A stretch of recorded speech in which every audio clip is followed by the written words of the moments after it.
Hello everyone, welcome back to my channel. तो मैं आपको लेके जा रही हूँ जयपुर, लेकिन अगर आप चैनल पे नए हैं तो प्लीज़ लाइक और सब्सक्राइब माय चैनल।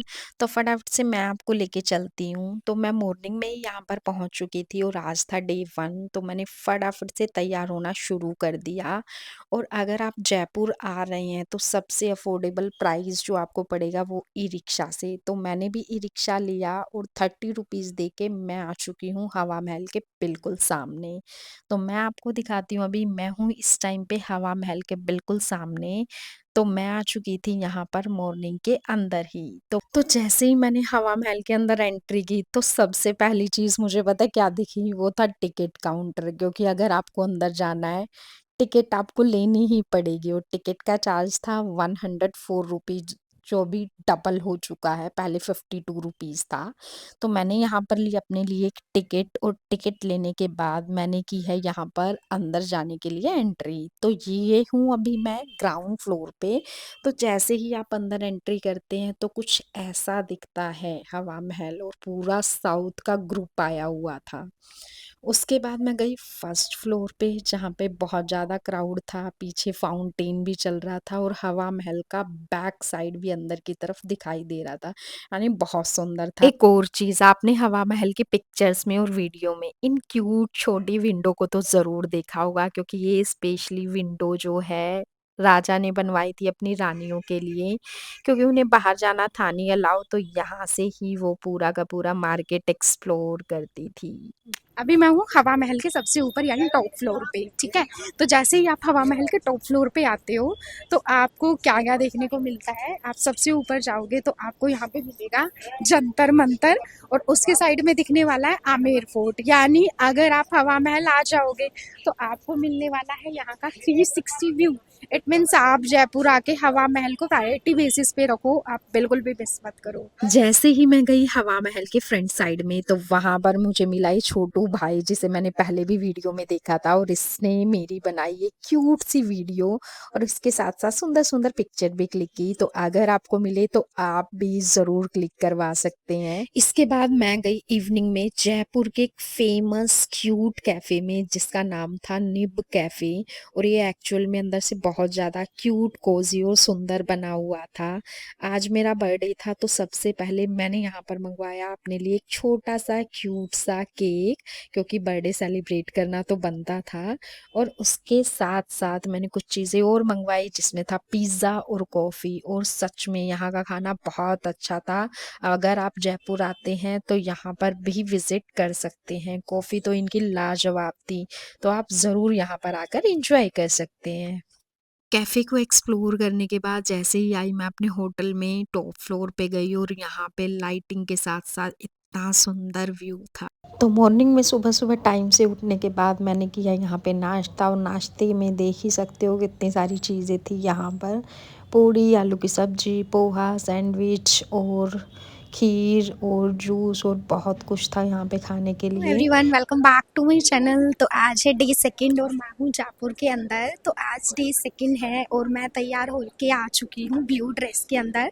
तो इस टाइम मैं हूँ सिटी पैलेस में और सबसे पहले हमको लेनी है टिकट। तो यहाँ पे टिकट के लिए लगा हुआ है इन्फॉर्मेशन, तो आप देख सकते हो। अगर आप इंडियंस हो तो आपका 400 रुपीज़ चार्जेस लगेगा, लेकिन अगर आप हो स्टूडेंट तो यहाँ पर भी आपको 50% का डिस्काउंट पूरा पूरा मिलेगा। It means 200 rupees. और टिकट काउंटर आपका जो रहेगा वो सामने रहेगा। हाँ जी, तो यहाँ पर मैंने ले ली है टिकट सिटी पैलेस के अंदर जाने के लिए, जिसका चार्ज मैंने दे दिया है 400 रुपीज़। और इसका गेट जो है बहुत सुंदर बना हुआ है। तो लेके चलती हूँ मैं भी आपको अंदर। हाँ जी, तो अभी मैं आ चुकी हूँ सिटी पैलेस के अंदर ब्लू कलर की ड्रेस के साथ। बहुत ही प्यारा सा लग रहा है और लूज लूज भी लग रहा है।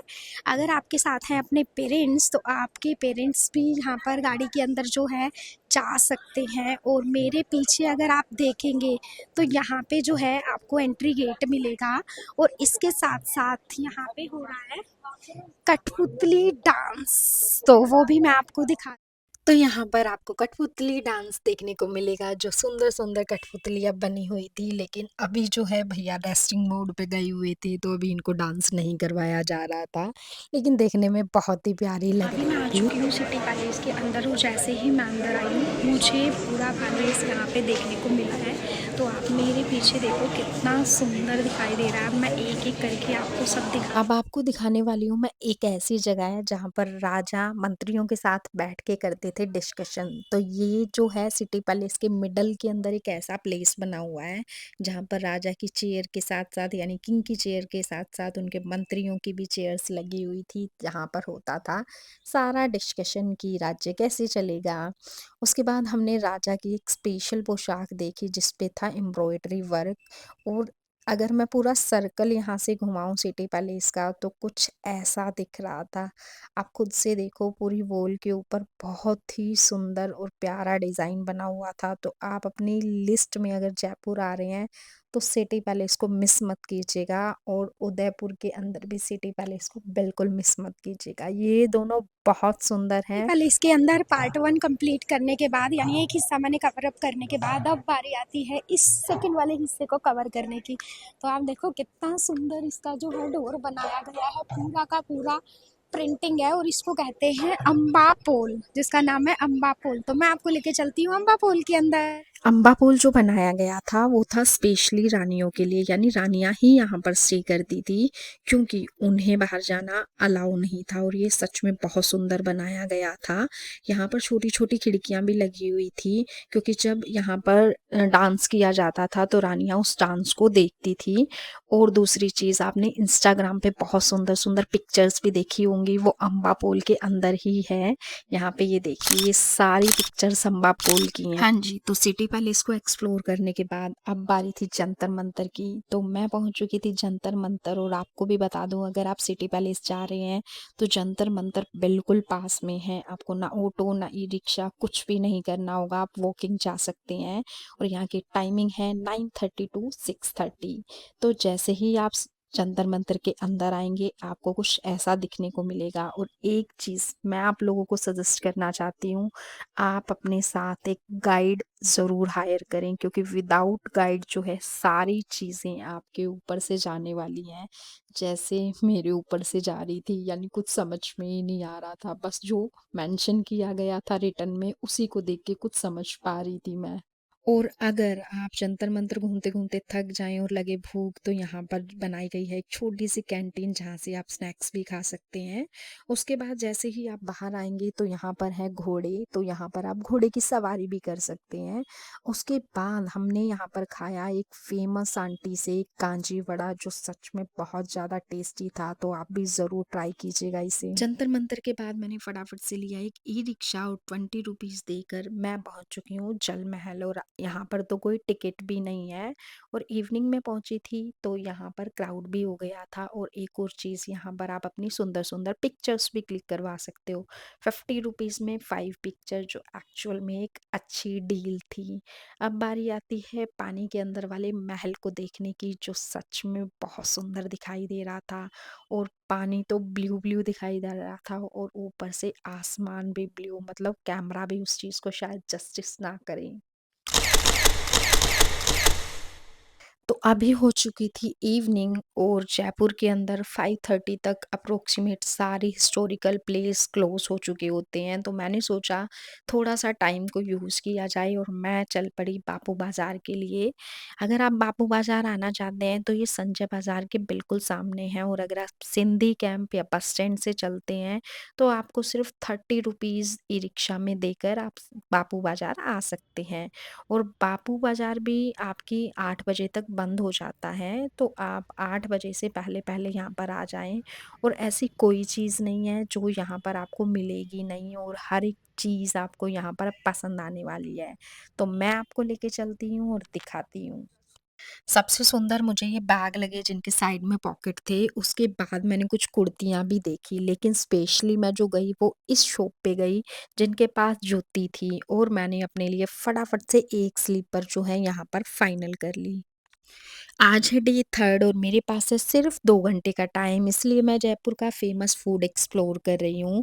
तो सबसे पहले मैं आई हूँ रावत कचौरी के पास। अगर आप सिंधी कैंप पे हैं तो सिर्फ़ 5 मिनट का डिस्टेंस है यहाँ पर आने के लिए, और यहाँ की कचौरी बहुत ही ज़्यादा डिलीशियस है, आप ज़रूर ट्राई कीजिएगा। उसके बाद मैंने लिया ई-रिक्शा, क्योंकि जयपुर आने से पहले मैंने रामचंद्र कुल्फ़ी वाला के बारे में बहुत ज़्यादा सुना था। तो मैं पहुँच चुकी हूँ इनकी कुल्फ़ी ट्राई करने, इनकी लगातार 3 शॉप हैं यहाँ पर। तो मैंने यहाँ पर ट्राई की चॉकलेट कुल्फ़ी, जो बहुत ज़्यादा यम्मी थी, और इसके बाद गए हम एक और लोकेशन पे जहाँ पर समोसा बहुत ज़्यादा फ़ेमस था, तो मैंने वहाँ का समोसा ट्राई किया, जो खाने में बहुत ज़्यादा यम्मी था। यानी अगर ऑल ओवर मैं आपको बताऊँ, जयपुर का खाना बहुत ही अच्छा है, और यहाँ की पकौड़ी चाट को तो आप मिस मत कीजिएगा, वो तो आप ज़रूर ट्राई कीजिएगा जयपुर आके। इस तरह से मेरी जयपुर की जर्नी होती है ख़त्म, और आई होप आप लोगों को ये जर्नी मेरी ज़रूर पसंद आई होगी। लास्ट में मैंने लिया बस, और बस ने एक जगह ड्रॉप किया था होटल पे, तो मैंने एक प्लेट खाने की मँगवाई थी। अगर आपको मेरी वीडियो में थोड़ी-सी भी चीज़, कुछ भी पसंद आया हो, तो प्लीज़ आप लाइक और सब्सक्राइब ज़रूर कीजिएगा। मिलते हैं नेक्स्ट वीडियो में, तब तक के लिए बाय बाय।